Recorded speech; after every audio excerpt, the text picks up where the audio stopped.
प्रेमिका जिसका प्रेमी काफी दिनों से उसे छोड़कर किसी काम से शहर में आकर बस गया है, अभी तक नहीं लौटा है, तो अपने प्रेमी की विरह वेदना में व्याकुल उसकी प्रेमिका नायिका जो तड़पन महसूस कर रही है अपने प्रेमी से मिलने के लिए, वही तड़पन, वही बेचैनी, वही विरह वेदना कवि ने इस दोहे में रेखांकित की है।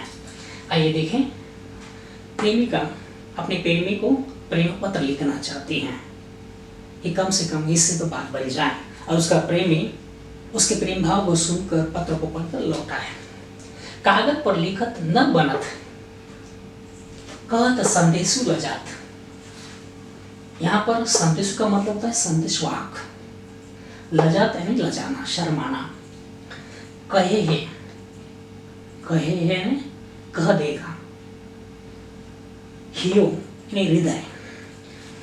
तो इस दोहे का सीधा सीधा अर्थ ये हुआ कि प्रेमिका अपने प्रेमी को प्रेम पत्र लिखना तो चाहती है, परंतु वो इतने अशक्त हैं,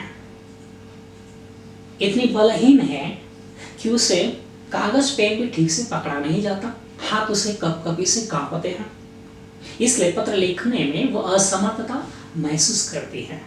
फिर वो अपने प्रेम को किसी संदेश वाहक के हाथ अपने प्रेम भाव को या संदेश को, प्रेम भरे संदेश को भिजवाना चाहती है। किसके द्वारा? किसी संदेशों के हाथ से। किसी संदेश वाहक के हाथों अपने प्रेम भरा संदेश दिलवाने का जब वो सोचती हैं, तो अगले ही पल उसके मन में एक ख्याल आता है कि संदेश वाहक के हाथ मैं अपना संदेश भेजूं तो कैसे भेजूं, क्योंकि भेजने से पहले उसे कहना तो पड़ेगा, लेकिन किसी और के सामने अपने प्रेम के भाव को या प्रेम भावना को मैं कैसे व्यक्त करूं, व्यक्त करने में मुझे लाज नहीं आएगी, इस प्रकार कहते समय मैं शर्मा जाऊंगी, यह सोचकर वो विचार भी त्याग देती हैं।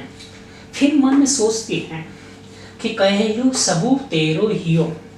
फिर वो मन में सोचती हैं कि जिस प्रकार मैं प्रेमी के लिए तड़पा रही हूँ, बेचैन हूँ, छटपटा रही हूँ, ठीक ऐसा ही भाव अगर वह सच्चा मुझसे प्रेम करता है तो उसके हृदय में भी इसी प्रकार का भाव होगा। अगर वह सच्चा प्रेमी है मेरा, जिस प्रकार मैं उसकी प्रेमिका हूँ, सच्चे मन से उसे चाहती हूँ, उसके लिए तड़पती हूँ, तो वह भी मेरे लिए तड़पता होगा।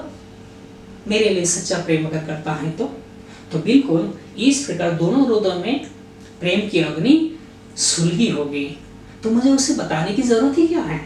जो मेरा हृदय इस समय महसूस कर रहा है, ठीक वही भाव, वही तड़पन, वही वेदना वह भी महसूस करता होगा।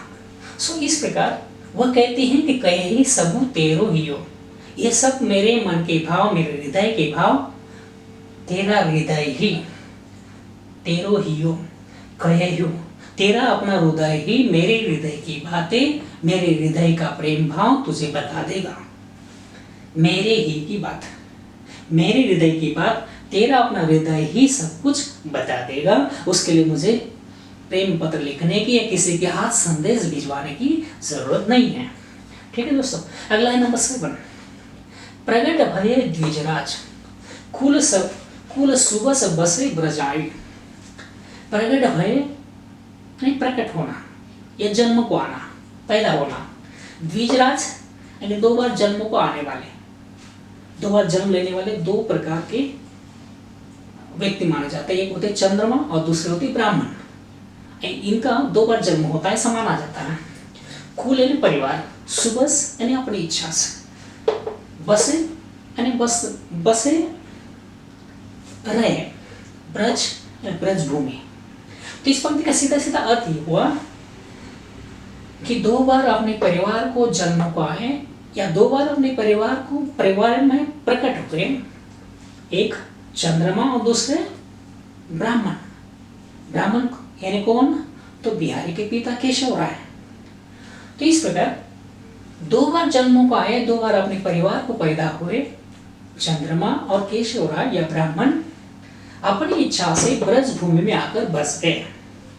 ये हुई पहली पंक्ति का सीधा सीधा अर्थ। दूसरी पंक्ति है मेरी हरो कलेश सब केशव केशव राय। दूसरी पंक्ति में भी कहते हैं, इस दूसरी पंक्ति में दो प्रकार का अर्थ है। एक, वो कृष्ण से प्रार्थना करते हैं। क्या प्रार्थना करते हैं? वे कृष्ण से कहते हैं कि हे कृष्ण, मेरे हरो कलेश सब, हरो यानी दूर करो, कलेश यानी कष्ट, पीड़ा। हे कृष्ण, हे प्रभु, आकर मेरे हृदय के सारे कष्ट दूर करो, ये मेरी आपसे प्रार्थना है। अगर आप ऐसा कर पाए तो बड़ी कृपा होगी। केशव केशव राय, केशव यानी कृष्ण। तो इस प्रकार हे कृष्ण, अगर आपने आकर मेरे हृदय के, मेरे मन के सारे पीड़ा या वेदना को, कष्टों को हरा दिया, दूर किया, तो मैं आपका बड़ा ऋणी रहूंगा। तो दूसरा अर्थ ये है, वे केशव राय से करते हैं प्रार्थना। केशव राय कौन है? तो उनके पिता हैं, उनके पिता का नाम केशव राय था। तो पिता केशव राय से प्रार्थना दूसरे अर्थों के रूप में वो इस प्रकार करते हैं, हे मेरे पिताश्री, आओ और मेरे हृदय के सारी पीड़ाओं को या कष्टों को दूर करो, ये आपकी बड़ी कृपा होगी। तो इस प्रकार दो बार जन्म को आए, चंद्रमा और ब्राह्मण अर्थात कृष्ण और केशव राय, जो अपनी इच्छा से आकर ब्रजभूमि में आकर बस गए। और ऐसे कृष्ण और केशवदास से वे प्रार्थना करते हैं कि कृपया आए और मेरे हृदय की पीड़ा को या कष्टों को दूर करें। अगला अंतिम दोहा इस प्रकार है। बिहारी कहते हैं, जपमाला छापे तिलक सरे न एको कामू। जपमाला, हाथ में जो माला लेकर जप किया जाता है उसे जपमाला कहते हैं। छापे, छापा लगाना, अर्थात वह चादर जिस पर छापा लगाया जाता है चंदन का, उसे कहते हैं छापे। तिलक, माथे पर तिलक लगाना। सरे न एको कामो, सरे यानी पूरे न होना, सफल न होना, एको कामो एक भी काम। अर्थात यहाँ पर कवि बिहारी ने बाहरी आडंबरों पर या पाखंडों पर कड़ी चोट की है। वे कहते हैं कि इस प्रकार प्रभु की प्राप्ति करने के लिए हमें किसी प्रकार का पाखंड या आडंबरों में फंसने की जरूरत नहीं है, न किसी मंदिर, मस्जिद, न गिरजाघर में जाने की जरूरत है। जरूरत है तो सच्चे मन से, सच्चे हृदय से प्रभु का स्मरण करने की, प्रभु की सच्ची भक्ति करने की। क्योंकि प्रभु इस प्रकार आडंबरों का भूखा नहीं होता, वो इस प्रकार के पाखंडों में या पाखंडों के झांसे में नहीं आता। वह तो सच्चे मन का प्यासा होता है। सच्चे मन से याद करने पर वो हमें सच्चे भक्त को दर्शन दे सकता है। कवि एक बार फिर से कवि के शब्दों में देखें, जपमाला छापे तिलक सरे न एको कामू। अर्थात कवि यहाँ इस पंक्ति के द्वारा सीधे सीधे तौर पर कहना चाहते हैं कि प्रभु को प्राप्त करने के लिए हम हाथों में माला लेकर कितना ही जाप करें या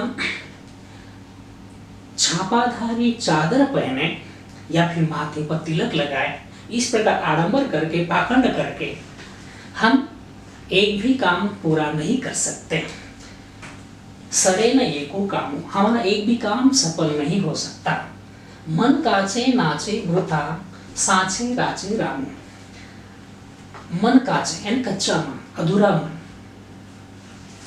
ईश्वर के प्रति जिसके मन में पूरा विश्वास नहीं है, ऐसे अधूरे मनधारी को या कच्चे मन वाले को कच्चा मन कहा गया है। नाचे वृथा, जो इस प्रकार भटकता रहता है, व्यर्थ है। कभी तिलक लगाता है माथे पर, तो कभी छापाधारी चादर पहनता है, तो कभी जपमाला लेकर जप करता है। इस प्रकार व्यर्थ ही आडंबरों में भटकता रहता है और दुनिया को धोखा देता है। ऐसे कच्चे मनधारी व्यक्ति को, भक्त को प्रभु राम कभी प्राप्त नहीं होते। प्रभु राम की प्राप्ति तो साचे राचे राम, साचे यानी सच्चे, राचे यानी प्रसन्न होना, राम यानी राम। हमारे प्रभु राम तो उसी व्यक्ति को प्राप्त होते हैं जो सच्चे मन से उनकी भक्ति करता है, सच्चे मन से उन्हें स्मरण करता है।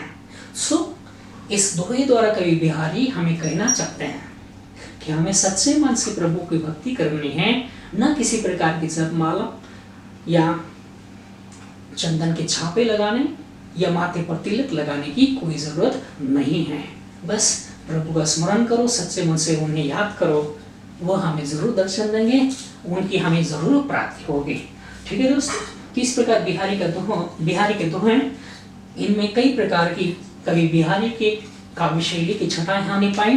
कहीं कहीं पर प्रेमी की और प्रेमिकाओं की प्रेम भरी चेष्टाएं देखी, तो कहीं कहीं उनकी विरह वेदना को पाया, तो कहीं कहीं बिहारी की भक्ति भावना को पाया, तो कहीं पर उन्होंने अपने मन के भावों कष्टों को दूर करने की प्रार्थना की है।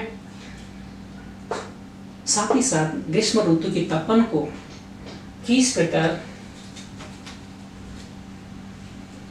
जंगल के पशु और जानवर भुगत रहे हैं, शांत भाव से बर्दाश्त कर रहे हैं, उसका वर्णन कवि द्वारा करता पाया। साथ ही साथ कृष्ण और गोपिकाओं के बीच की प्रेम भरी लीलाएं यहाँ बतरस लालच लाल की इस दोहे के माध्यम से देखें, तो यहाँ जंगल के पशु ग्रीष्म ऋतु की तपन से एक दूसरे से वैर भाव त्याग कर शांति से ग्रीष्म ऋतु को बर्दाश्त करने पर मजबूर है, विवश है, इसका वर्णन पाया। साथ ही पहले दोहे में कृष्ण के रूप सौंदर्य का वर्णन किस प्रकार कवि ने बेहतर ढंग से किया है, इसको हमने पाया। ठीक है दोस्तों, हाँ अब हम यही रुकते हैं। धन्यवाद।